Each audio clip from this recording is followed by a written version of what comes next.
Fiction Informed by Loving Memories could not be a better subtitle for this book, because it's clear when you read it that she loved growing up here, and there's certain spots that are dear to her.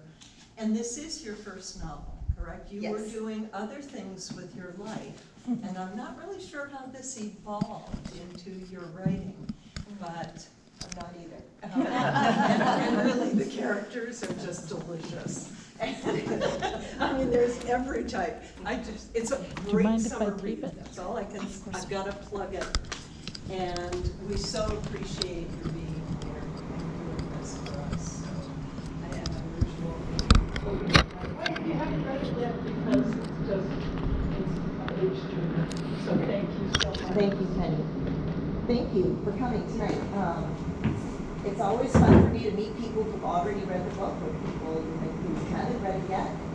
Just to have the support of the community is really important to a local author. So I hope when you see other authors in town doing things that you think of them too. I'm making a big push for Gerald with LA Arts to get more authors. There's a lot of people in Lewiston Auburn who are writing, and it would be nice to see that as part of our club, I think. But it also requires authors to get out of their caves, so that's a little hard too. What I'm going to talk about today, obviously, is my book, The 12-Year-Old Lord. And before I start, I'd just like to get sort of a feel for how many people in the room grew up in Lewiston, Auburn. The majority, okay. And how many of you are French-Canadian heritage? That's a little smaller number there. And what about anyone, probably the same people that I just said, who was French-Canadian heritage, but maybe not, went to Catholic school? Yeah, see, the exact same thing. Yeah. Because that's what we did.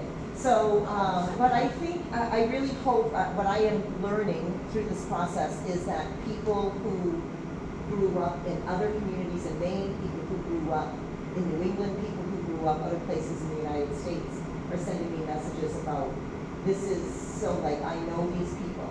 I don't know, I get into a lot of arguments actually with local people about this. But you know, they'll be like, oh, these are the people I grew up with, and school was just like that when I went there, and it wasn't even Catholic school. So that's sort of what we're going to talk about tonight. Mostly because, again, I picked this Fiction Informed by Loving Memories. Yes, I did love growing up here, but it's fiction. The people are not real. So many people who grew up here locally will come up to me and they are certain,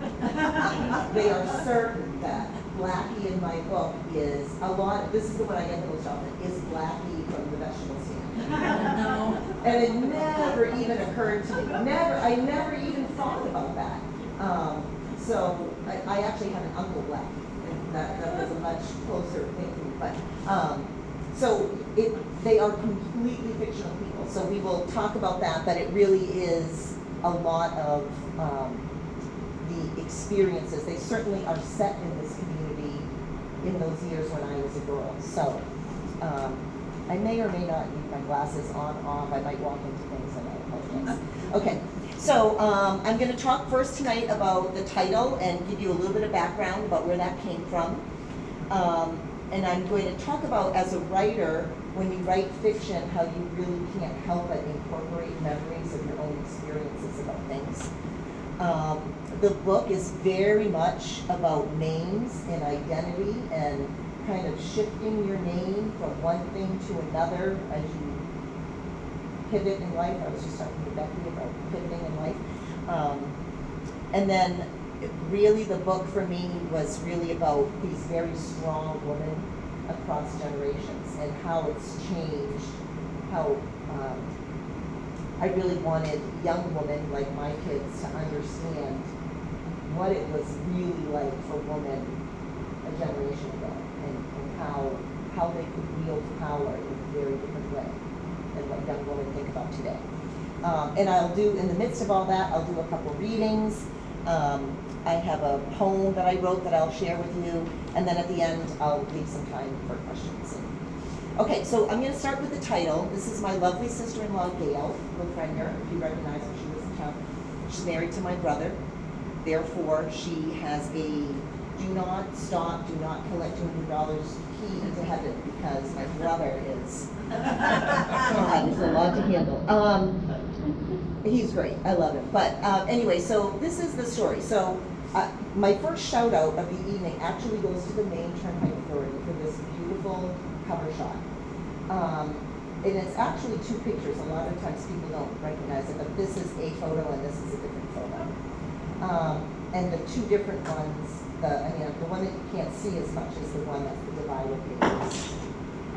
So I got this idea in my head that about the title, and I don't know, I foolishly just decided I was going to call the Maine Turnpike Authority and ask if I could use some photographs, if they had any photographs. And this is talk about divine intervention. The day I called, they put me through to this woman who never does this job, but they had basically forced her into being the historian because they were having their 75th anniversary just this past year. I think it was in 22. And so they had asked her to take on this job. And she, on her desk, had thousands of pictures of the Maine Turnpike. And so we spent a little time on Zoom, and she picked through and said, what about this, what about that? And I said, well, which ones can I use? She said, you can use any and all of them if you want to. I mean, just so like lovely. She was so excited that I would want them. And so I did that, which saved me a lot of money because buying artwork for a book cover can be really expensive. So I was very grateful to the Maine Turnpike Authority. So to back up, the title was really sort of a tribute to my dad, because my dad had a lot of odd things that he would say and things he would fixate on. And he was actually on the original commission when the Maine Turnpike was getting established. And all we ever heard in our house after that was, that Maine Turnpike, they were not supposed to be charging fees after 10 years. You know, I mean, this was, till the day he died. And this went on for years. Like he wouldn't take the turnpike. He wasn't going to pay that money because they weren't supposed to be collecting those fees after this year. You know, like that was him, right? So, and he didn't call it the turnpike, and it was driving me crazy what he called it. So, Gail, okay. So I call my brother John because as much as he's crazy, he is one of those people who would say, if I could call him and say, hey John, you know 2 houses down from where we grew up, and he'd say, they're the LaFontaines. This was the mother, that was the father, they both worked here, they had 3 kids, one of them lives there now. I mean, he's like an encyclopedia of, he just holds things in his brain.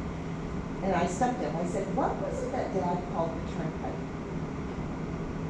Silence.